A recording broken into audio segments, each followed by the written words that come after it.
ప్రపంచంలో ఏ వస్తువుకైనా డూప్లికేట్ తయారు చేయాలంటే చైనా తరువాతే.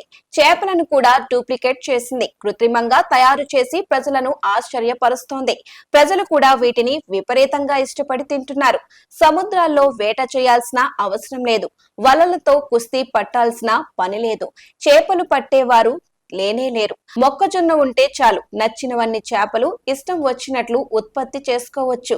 చైనాలో మొక్కజొన్న పిండి ఒక ప్రత్యేక ద్రవ మిశ్రమాన్ని వేడి చేసి చల్లార్చడం ద్వారా అసలైన చేపల మాదిరిగా తయారు చేస్తున్నారు. అయితే కొంతమంది దీన్ని చేప ఆకారంలో ఉన్న నూడిల్స్ అని పిలుస్తున్నారు. ఈ నకిలీ చేపలకు కావాల్సిన పదార్థాలను ఫ్యాక్టరీ తయారు చేస్తారు.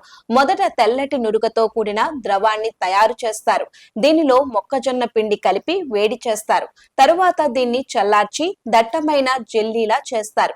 తదుపరి దశలో చేప ఆకారంలో పోస్తారు. అంటే ఈ మిశ్రమాన్ని చేప ఆకారపు పాత్రలో పోస్తారు.